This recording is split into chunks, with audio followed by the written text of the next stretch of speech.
Dear friends, welcome to my channel ಬದುಕಿನ ಭರವಸೆಗಳು. ಸಂತ ಶಿಶುನಾಳ ಶರೀಫರ ತತ್ವಪದಗಳ ಓದು ಮತ್ತು ಅರ್ಥ ವಿಶ್ಲೇಷಣೆಯೊಂದಿಗೆ ನಾನು ನಿಮ್ಮೊಂದಿಗೆ ನಿಮ್ಮ ಪರಿಮಳ. ಆತ್ಮೀಯರೇ, ಇವತ್ತಿನ ತತ್ವಪದ ಕೊಡಗನ ಕೋಳಿ ನುಂಗಿತ್ತ ತಂಗಿ. ಕೊಡಗನ ಕೋಳಿ ನುಂಗಿತ್ತ ನೋಡವ್ವ ತಂಗಿ, ಕೊಡಗನ ಕೋಳಿ ನುಂಗಿತ್ತ. ಆಡು ಆನೆಯ ನುಂಗಿ ಗೋಡೆ ಸುಣ್ಣವ ನುಂಗಿ ಆಡಲು ಬಂದ ಪಾತರದವಳ ಮದ್ದಳಿ ನುಂಗಿತ್ತ. ಒಳ್ಳು ಒನಕೆಯ ನುಂಗಿ ಬೀಸು ಕಲ್ಲು ಗೂಟವ ನುಂಗಿ ಕುಟ್ಟಲು ಬಂದ ಮುದುಕಿಯನ್ನೇ ನೆಲ್ಲು ನುಂಗಿತ್ತ. ಹಗ್ಗ ಮಗ್ಗವ ನುಂಗಿ ಮಗ್ಗ ಲಾಳಿಯ ನುಂಗಿ ಮಗ್ಗದಾಗಿರುವ ಅಣ್ಣನನ್ನ ಕುಣಿಯು ನುಂಗಿತ್ತ. ಎತ್ತು ಜತ್ತಗಿ ನುಂಗಿ ಬತ್ತ ಬಾನವ ನುಂಗಿ ಕುಂಟಿ ಹೊಡೆಯೋ ಅಣ್ಣನನ್ನ ಮೇಳಿ ನುಂಗಿತ್ತ. ಗುಡ್ಡ ಗೌಹರ ನುಂಗಿ ಗೌಹರ ಇರುವೆಯ ನುಂಗಿ ಗುರು ಗೋವಿಂದನ ಪಾದ ಆತ್ಮ ನುಂಗಿತ್ತ. ಕೊಡಗನ ಕೋಳಿ ನುಂಗಿತ್ತ ನೋಡವ್ವ ತಂಗಿ, ಕೊಡಗನ ಕೋಳಿ ನುಂಗಿತ್ತ. ಆತ್ಮೀಯರೇ, ಇದರ ಅರ್ಥವನ್ನು ನೋಡೋದಾದರೆ ಇಲ್ಲಿ ಕೊಡಗ ಅಂದರೆ ಕೋತಿ, ಮಂಗ ಅಥವಾ ಕಪ್ಪಿ ಅಂತ ಅರ್ಥ. ಕೊಡಗನ ಕೋಳಿ ನುಂಗಿತ್ತ ಅನ್ನೋ ಸಾಲನ್ನು ಓದಿದಾಗ ನಾವು ಖಂಡಿತ ದಿಗ್ಭ್ರಮೆಗೊಳಗಾಗ್ತೀವಿ. ಇಷ್ಟು ದೊಡ್ಡ ಕೊಡಗವನ್ನು ಅಂದರೆ ಈ ಮಂಗವನ್ನು ಆ ಚಿಕ್ಕ ಕೋಳಿ ಹೇಗೆ ನುಂಗಿತು, ನುಂಗಲು ಸಾಧ್ಯವಿದೆಯೇ ಅಂತ ತಲೆ ಕೆಡಿಸ್ಕೊಳ್ತೀವಿ. ಆದರೆ ಆಧ್ಯಾತ್ಮವನ್ನೇ ಮೈವೆತ್ತಂತಿದ್ದ ಸಂತ ಶರೀಫರು ಈ ತತ್ವಪದದಲ್ಲಿ ಕೋಳಿ ಕೊಡಗನನ್ನು ನುಂಗುವುದನ್ನು ಸಾಧ್ಯವಾಗಿಸಿದ್ದಾರೆ. ಸಂತ ಶರೀಫರ ಎಲ್ಲ ತತ್ವಪದಗಳು ನೋಡಲು, ಓದಲು, ಹಾಡಲು ತುಂಬ ಸರಳ. ಆದರೆ ಅವುಗಳ ಅರ್ಥ ಹೇಳಬೇಕು ಅಂದರೆ ಪ್ರಾಜ್ಞರೇ ಬೇಕು ಅಥವಾ ಕನ್ನಡ ಪಂಡಿತರಿರಬೇಕು. ಅಂಥ ಪ್ರಾಜ್ಞರ ಪಂಡಿತರ ಕೆಲವು ವಿಶ್ಲೇಷಣೆಗಳನ್ನು ಒಟ್ಟುಗೂಡಿಸಿ ತಮ್ಮ ಮುಂದೆ ಇಡುವ ಸಣ್ಣ ಪ್ರಯತ್ನವನ್ನು ಮಾಡಿದ್ದೇನೆ. ಬನ್ನಿ ಹಾಗಾದರೆ ಆ ಅರ್ಥವನ್ನು ತಿಳಿದುಕೊಳ್ಳೋಣ. ಕೊಡಗನ ಕೋಳಿ ನುಂಗಿತ್ತ ನೋಡವ್ವ ತಂಗಿ, ಕೊಡಗನ ಕೋಳಿ ನುಂಗಿತ್ತ. ಸಂತ ಶರೀಫರು ಇಲ್ಲಿ ಕೊಡಗನನ್ನು ಚಂಚಲತೆಯ ರೂಪಕವಾಗಿ ಬಳಸಿದ್ದಾರೆ. ನಮ್ಮ ಮನಸ್ಸಿನ ಚಾಂಚಲ್ಯದ ಕುರಿತು ಹೇಳ್ತಾ, ಕೋಳಿ ಅಂದರೆ ಪ್ರಣವದ ಸಂಕೇತ, ಓಂಕಾರದ ಸಂಕೇತ ಅಂತ ಅರ್ಥ, ಅಂದರೆ ಜ್ಞಾನದ ಸಂಕೇತ. ಕೊಡಗ ಅಂದರೆ ಮಂಗ, ಅದು ನಮ್ಮ ಮನಸ್ಸಿನ ಚಂಚಲತೆಯ ಸಂಕೇತ. ಜ್ಞಾನವೆನ್ನುವ ಕೋಳಿ ಮರ್ಕಟನಂತಿರುವ ಈ ಮನಸ್ಸನ್ನು ನುಂಗಿದರೆ ಮಾತ್ರ ಸಾಧನೆ ಸಾಧ್ಯ. ಅದುವೇ ಲೌಕಿಕ ಬದುಕಿನ ಸರಳೀಕರಣ. ಮನವ ನಿಲ್ಲಿಸುವುದು ಬಲು ಕಷ್ಟ ಎನ್ನುವ ದಾಸರ ವಾಣಿಯಂತೆ ಮತ್ತು ಕೊಂಬೆಯ ಮೇಲಣ ಮರ್ಕಟದಂತೆ ಲಂಘಿಸುವುದೆನ್ನ ಮನವು, ನಿಂದಲ್ಲಿ ನಿಲಲೀಯದೆನ್ನ ಮನವು ಅನ್ನುವಂಥ ಬಸವಣ್ಣನವರ ವಚನದಂತೆ ಅಂಥ ಮರ್ಕಟವಾದ ಮನಸ್ಸನ್ನು ಜ್ಞಾನದ ಸಂಕೇತವಾದ ಕೋಳಿ ನುಂಗಬೇಕು. ಅಂದಾಗ ಅದು ಸಾಧನೆಯ ಹಾದಿಗೆ ದಾರಿ ತೆರೆದುಕೊಂಡಂತೆ. ಇಲ್ಲಿ ತಂಗಿ ಅಂದರೆ ಜೀವ ಅಂತ ಅರ್ಥ. ಸಂತ ಶರೀಫರು ಇದೇ ಕೋಳಿಯ ಕುರಿತಾಗಿ ಅವರೇ ಬರೆದಿರುವ ಇನ್ನೊಂದು ತತ್ವಪದದ ಒಂದೆರಡು ಸಾಲನ್ನು ಇಲ್ಲಿ ನೋಡೋದಾದರೆ, ಕೋಳಿಯೇ ನೀನು ಕೋಳಿಯೇ ಹಿಂಗ ಹಾಳು ಮಾಡುವುದು ಕಂಡು ತಾಳಲಾರದು ಮನ. ಅಚ್ಚ ಹಸಿರು ಕೆಂಪು ಪುಚ್ಚದ ಕೋಳಿ ಅಚ್ಚುತ ಗೆಚ್ಚರ ಕೊಟ್ಟಂಥ ಕೋಳಿ. ಹೆಚ್ಚಿನ ಬ್ರಹ್ಮನು ಮೆಚ್ಚಿದ ಕೋಳಿ ಹುಚ್ಚೆದ್ದು ರುದ್ರನ ಕಚ್ಚಿದ ಕೋಳಿ. ಈ ಥರ ಹಲವಾರು ಪ್ರಾಣಿಗಳನ್ನು, ಪಕ್ಷಿಗಳನ್ನು ಬಳಸಿಕೊಂಡು ಆ ಎಲ್ಲ ಪ್ರಾಣಿಗಳನ್ನು ನಮ್ಮ ಬದುಕಿನ, ನಮ್ಮ ಮನಸ್ಸಿನ ಚಂಚಲತೆಗೆ, ನಮ್ಮ ಬದುಕಿನ ಘಟನೆಗಳಿಗೆ, ಸಂದರ್ಭಗಳಿಗೆ ಹೋಲಿಕೆ ಮಾಡುತ್ತಾ ಶರೀಫರು ನಮ್ಮ ಬದುಕಿಗೆ ಕೆಲವೊಂದಿಷ್ಟು ಸರಳ ಮಾರ್ಗಗಳನ್ನು ತಿಳಿಸಿಕೊಟ್ಟಿದ್ದಾರೆ ಈ ತತ್ವಪದಗಳ ಮೂಲಕ. ಇನ್ನು ಆಡು ಆನೆಯ ನುಂಗಿ ಗೋಡೆ ಸುಣ್ಣವ ನುಂಗಿ ಆಡಲು ಬಂದ ಪಾತರದವಳ ಮದ್ದಳಿ ನುಂಗಿತ್ತ. ಅಂದರೆ ಆಡು ಆನೆಯ ನುಂಗಿ ಅನ್ನೋದು ಅರ್ಥಪೂರ್ಣವಾದ ಸಂಕೇತ. ಆಡು ಮತ್ತು ಆನೆಗಳೆರಡರಲ್ಲೂ ಅಜಗಜಾಂತರ ವ್ಯತ್ಯಾಸವಿದೆ. ಆಡು ಆನೆಯನ್ನು ನುಂಗಲು ಸಾಧ್ಯವೇ? ಅವೆರಡರಲ್ಲಿ ಆಕಾರ, ರೂಪ, ಗುಣ, ಕಾರ್ಯ, ನಡಿಗೆಗಳಲ್ಲಿ ವಿಪರೀತ ವ್ಯತ್ಯಾಸವಿದೆ. ಆದರೂ ಆಧ್ಯಾತ್ಮದ ಪರಿಭಾಷೆಯಲ್ಲಿ ಆಡು ಆನೆಯನ್ನು ನುಂಗುವುದು ಸಹಜ ಅಂತ ಅನಿಸುತ್ತದೆ. ಆಡು ಎನ್ನುವುದಕ್ಕೆ ಸಂಸ್ಕೃತದಲ್ಲಿ ಅಜ ಅಂತ ಹೇಳ್ತೀವಿ. ಜ ಅಂದರೆ ಹುಟ್ಟು ಸಾವುಗಳು. ಈ ಹುಟ್ಟು ಸಾವುಗಳು ಇಲ್ಲದವನು ಅಜ ಅಂತ ಅರ್ಥ. ಇಲ್ಲಿ ಆನೆ ಅಂದರೆ ಅಹಂಕಾರದ ಸಂಕೇತ. ಅಹಂಕಾರ ತೊಲಗಬೇಕಾದರೆ ಬ್ರಹ್ಮಜ್ಞಾನ ಬೇಕು. ಬ್ರಹ್ಮಜ್ಞಾನ ಆದೊಡನೆ ಅಥವಾ ತಿಳಿದೊಡನೆ ಒಳಗಿರುವಂತಹ ಅಹಂಕಾರ ಅನ್ನುವಂತಹ ಮದ ಕರಗಿ ಹೋಗುತ್ತದೆ. ಆಗ ಆಡು ಎನ್ನುವ ಬ್ರಹ್ಮಜ್ಞಾನ ಆನೆ ಎನ್ನುವ ಅಹಂಕಾರವನ್ನು ನುಂಗಿದಂತೆ. ಅದನ್ನೇ ಇಲ್ಲಿ ಶರೀಫರು ಆಡು ಆನೆಯ ನುಂಗಿ ಅಂತ ಹೇಳ್ತಾರೆ.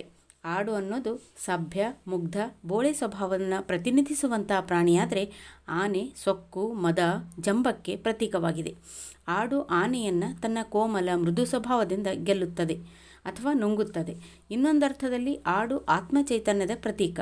ಇದು ಜ್ಞಾನದ ಹಿಂದೆ ಸಾಗಿದರೆ ಆನೆಯು ಲೌಕಿಕದ ಕಾಳ ಕತ್ತಲೆಯಲ್ಲಿ ಸಾಗಿದಂತೆ ಇಲ್ಲಿ ಭಾಸವಾಗುತ್ತದೆ. ಲೌಕಿಕದ ಅರಿಷಡ್ವರ್ಗಗಳು, ಸಪ್ತವ್ಯಸನಗಳು, ಅಷ್ಟಮದಗಳು ಆನೆಯ ರೂಪದಲ್ಲಿದ್ದರೆ, ಗೋಡೆ ಸುಣ್ಣವ ನುಂಗುವುದೆಂದರೆ ಅದು ಮನುಷ್ಯನ ಶರೀರವೇ ಆಗಿದೆ. ಅಲ್ಲಿ ಮೋಹ ಮಾಯೆಗಳೇ ಗೋಡೆಯಾಗಿದೆ. ಈ ಶರೀರವು ವಿಷಯ ವಾಸನೆಗಳೆಂಬ ಸುಣ್ಣವನ್ನು ನುಂಗಿದೆ. ಈ ಶರೀರಕ್ಕೆ ಲೌಕಿಕದ ರಂಗುರಂಗಿನ ಆಸೆಗಳು, ಬೇಕು ಬೇಡಗಳು ಎಷ್ಟೇ ಹಾಕಿದರೂ ಅವುಗಳನ್ನು ಕ್ಷಣಮಾತ್ರದಲ್ಲಿ ನುಂಗುವ ಗೋಡೆಯಾಗಿದೆ. ಹಾಳು ಹಗೆಯಂತಿರುವುದು ಈ ಶರೀರ. ಇಲ್ಲಿ ಬಯಸಿದಷ್ಟು ಬಯಕೆಗಳು ಅವ್ಯಾಹತವಾಗಿವೆ. ಈ ಶರೀರ ಅನ್ನೋ ಗೋಡೆಗೆ ಏನೇ ಬಡಿದರೂ, ಎಷ್ಟೇ ಬಡಿದರೂ ಅದು ನುಂಗುತ್ತದೆ, ನುಂಗಿ ಅರಗಿಸಿಕೊಳ್ಳುತ್ತದೆ. ಇನ್ನೊಂದು ರೀತಿಯಲ್ಲಿ ವಿವೇಚಿಸೋದಾದರೆ, ದೇಹವನ್ನು ಆಶ್ರಯಿಸಿಕೊಂಡು ಭೂಮಿಗೆ ಬಂದಿರುವ ಜೀವಾತ್ಮನು ಈ ದೇಹವನ್ನೇ ನುಂಗಿದೆ ಅಂತ ಹೇಳಬಹುದು. ಇನ್ನು ಆಡಕ ಬಂದ ಪಾತರದವಳನ್ನು ಮದ್ದಲಿ ನುಂಗುತ್ತದೆ ಅಂತ ಹೇಳೋದಂದರೆ, ಮನುಷ್ಯನಾಗಿ ಅವತರಿಸಿದ ಈ ದೇಹ ಹಲವಾರು ಪಾತ್ರಗಳನ್ನು ಹಾಕಿಕೊಂಡು ಬಂದಿದೆ. ಅದು ಕೂಸಾಗಿ, ಬಾಲಕನಾಗಿ, ತರುಣನಾಗಿ, ಅಪ್ಪನಾಗಿ, ಅಮ್ಮನಾಗಿ, ಅಣ್ಣ ತಮ್ಮ, ಅಕ್ಕ ತಂಗಿಯಾಗಿ, ಅಳಿಯ ಗಂಡನಾಗಿ, ಹೀಗೆ ಇನ್ನೂ ಹಲವಾರು ರೂಪಗಳನ್ನು, ನೂರಾರು ವೇಷಗಳನ್ನು ಹಾಕಿಕೊಂಡು ಭೂಮಿಯ ಮೇಲೆ ಬದುಕುತ್ತಿದೆ. ಇಂಥ ಪಾತ್ರಗಳ ಈ ನರದೇಹ ಒಂದಿಲ್ಲ ಒಂದು ದಿನ ಮದ್ದಲೆಗೆ ಬಲಿಯಾಗಲೇಬೇಕು. ಮದ್ದಲೆಯು ಕಾಲನ ಸಂಕೇತವಾಗಿದೆ. ಪ್ರಾಪಂಚಿಕದ ವಿಷಯ ವಾಸನೆಯಲ್ಲಿ ಮನುಜನು ಅದರಲ್ಲಿಯೇ ಕೊರಗಿ ಕರಗಿ ಹೋಗುವನು ಅನ್ನೋದು ಈ ನುಡಿಯ ತಾತ್ಪರ್ಯ. ಒಳ್ಳು ಒನಕೆಯನ್ನು ನುಂಗೋದು ಅಂದರೆ ಮೋಹ, ಮಾಯೆ, ಸಾವು, ನೋವು, ಕಷ್ಟ, ಕಾರ್ಪಣ್ಯ, ದುಃಖ, ದುಮ್ಮಾನಗಳ ಆಳವಾದ ಕೊಳ್ಳವೇ ಈ ಒಳ್ಳು. ಕ್ರಿಯಾಶೀಲವಾದ ಆತ್ಮಚೈತನ್ಯವೇ ಈ ಒನಕೆಯಾಗಿದೆ. ಎಲ್ಲವನ್ನ ಸಹಿಸಿಕೊಂಡು ನಿರಂತರವಾಗಿ ಸಾಗುವ ಬದುಕೆ ಬೀಸುವ ಕಲ್ಲಾಗಿದೆ. ಮನಸ್ಸಿನ ನಿಶ್ಚಲವೇ ಭದ್ರವಾದ ಗೂಟವಾಗಿದೆ. ಈ ಬದುಕೆಂಬ ಬೀಸುವ ಕಲ್ಲು ತನಗೆ ಆತ್ಮಬಲವನ್ನು ತುಂಬಿದ ಗೂಟವನ್ನೇ ನುಂಗಿದಂತೆ. ಮೋಹ ಮಾಯೆಗಳೆಂಬ ಜೊಳ್ಳನ್ನು ಕುಟ್ಟುವ ಮುದುಕಿಯನ್ನು ಸಾವು ಎಂಬ ನೊಣವು ನುಂಗಿಬಿಡುತ್ತದೆ. ಅದೇ ರೀತಿಯಲ್ಲಿ ಹಗ್ಗ ಮತ್ತು ಮಗ್ಗಗಳೆರಡು ಬದುಕಿನ ಅವಧಿ, ಜೀವನ ಕ್ರಮದ ಸಂಕೇತವಾಗಿದೆ. ಶಿವಧ್ಯಾನವೇ ಲಾಳಿಯಾಗಿದೆ. ಕಾಯಕ ಜೀವಿಯೇ ಮಗ್ಗದ ಮೇಲಿರುವ ಅಣ್ಣನಾಗಿದ್ದಾನೆ. ಸ್ಥಿರ ಮನಸ್ಸೇ ಕುಣಿಯಾಗಿದೆ. ಎತ್ತು ಜತ್ತಿಗೆ ನುಂಗುವುದೆಂದರೆ ಇಲ್ಲಿ ಪಾರಮಾರ್ಥಿಕ ನೆಲೆಯಲ್ಲಿ ಎತ್ತು ಅಂದರೆ ಜನ್ಮಾಂತರಗಳ ನಂತರ ಜೀವಿಯ ರೂಪ ತಳೆದು ಕೊನೆಗೆ ಶಿವಯೋಗಿಯಾದುದರ ಸಂಕೇತವಾಗಿದೆ. ಜತ್ತಿಗೆ ಎಂದರೆ ನೊಗವನ್ನು ಎತ್ತಿನ ಕೊರಳಿಗೆ ಸೇರಿಸಿ ಕಟ್ಟುವ ಹಗ್ಗವಾಗಿದೆ. ಭವದ ಇನ್ನೊಂದು ಅರ್ಥವೇ ಜತ್ತಿಯಾಗಿದೆ. ಅದನ್ನು ಹುಟ್ಟಿನಿಂದಲೇ ಕಟ್ಟಿಕೊಂಡು ನಾವು ಬಂದಿರುತ್ತೇವೆ. ಇಂತಹ ಎತ್ತು ಜತ್ತಿಗೆಯನ್ನು ನುಂಗುವುದು ಅದ್ಭುತವಾದ ಹೋಲಿಕೆಯಾಗಿದೆ. ಆದರೆ ಶಿವಯೋಗದಲ್ಲಿ ಶಿವಯೋಗವನ್ನು ಸಾಧಿಸಿದ ಸಾಧಕನಿಗೆ ಭವದ ಜತ್ತಿಗೆಯನ್ನು ನುಂಗುವುದು ಸುಲಭದ ಕೆಲಸವಾಗಿದೆ. ಭತ್ತ ಬಾನವ ನುಂಗುವುದು ಹೇಗೆ ಅಂತ ನಮ್ಮಲ್ಲಿ ಪ್ರಶ್ನೆ ಮೂಡಿದಾಗ ಪರಮಾರ್ಥದಲ್ಲಿ ಅದು ಸಾಧ್ಯವಿದೆ ಅನ್ನೋದನ್ನು ಶರೀಫರು ತೋರಿಸುತ್ತಾರೆ. ಇಲ್ಲಿ ಭತ್ತ ಅರಿವಿನ ಸಂಕೇತ. ಭತ್ತದೊಳಗಿನ ಅಕ್ಕಿ ನಿರ್ಮಲ ಆತ್ಮ ಮತ್ತು ಅರಿವಿನ ಕುರುಹು ಆಗಿದೆ. ಬಾನ ಎಂದರೆ ಅನ್ನ. ಇದನ್ನು ಸೇವಿಸಿದ ನಂತರ ನಿದ್ರೆಗೆ ಜಾರುವುದು ಸಹಜ. ಈ ಆಲಸಿತನದ ಬಗೆಯನ್ನು ಶರೀಫರು ಈ ರೀತಿಯಾಗಿ ಹೇಳ್ತಾರೆ. ಅಜ್ಞಾನವನ್ನು ಜ್ಞಾನ ನುಂಗುವುದೇ ಆಗಿದೆ. ಕತ್ತಲು ಬೆಳಕಿನೊಳಗೆ ಬೆರೆತಿರುವಂತೆ ಅರಿವಿನ ಸಾಕ್ಷಾತ್ಕಾರವನ್ನು ಗುರುವಿನಲ್ಲಿ ಕಂಡುಕೊಂಡ ಬಗೆಯನ್ನು ಶರೀಫರು ಕುಂಟಿ ಹೊಡೆಯೋ ಅಣ್ಣನನ್ನು ಮೇಳಿ ನುಂಗಿತ್ತ ಅಂತ ಹೇಳ್ತಾರೆ. ಮೇಳಿ ಅಂದರೆ ನೇಗಿಲಿನ ಹಿಡಿ. ಮೋಕ್ಷವೆಂಬ ನೇಗಿಲಿನ ಹಿಡಿ ಗುರುವಿನ ಅಡಿದಾವರೆಗಳಲ್ಲಿದೆ ಅನ್ನೋದು ಈ ಸಾಲುಗಳ ತಾತ್ಪರ್ಯ. ಇನ್ನು ಕೊನೆಯದಾಗಿ ಗುಡ್ಡ ಗೌಹರವನ್ನು ನುಂಗುವುದಾಗಿದೆ. ಇದಕ್ಕೊಂದು ಆಕಾರವಿದೆ, ರೂಪವಿದೆ. ಜಗತ್ತು ಸೃಷ್ಟಿಯಾಗುವುದಕ್ಕಿಂತ ಮುಂಚಿತವಾಗಿ ಎಲ್ಲೆಡೆ ಶೂನ್ಯವಿತ್ತು ಅನ್ನೋದನ್ನು ಹಲವಾರು ಧರ್ಮಶಾಸ್ತ್ರಗಳು ಹೇಳಿವೆ. ಎಲ್ಲ ಕಡೆಯೂ ನಿರಾಕಾರವೇ ವ್ಯಾಪಿಸಿತ್ತು. ಈ ನಿರಾಕಾರ ದಾಳದಿಂದ ಬಂದ ಗುಡ್ಡವನ್ನು ಮತ್ತೆ ನಿರಾಕಾರವೇ ನುಂಗಿಬಿಟ್ಟಿತು. ಆತ್ಮೋದ್ಧಾರದ ಹಾದಿಯಲ್ಲಿರುವ ಜೀವಾತ್ಮನು ತನ್ನೊಳಗಿನ ಪಂಚೇಂದ್ರಿಯಗಳನ್ನು, ಕರ್ಮೇಂದ್ರಿಯಗಳನ್ನು ನುಂಗುತ್ತಾ ನಡೆಯಬೇಕು.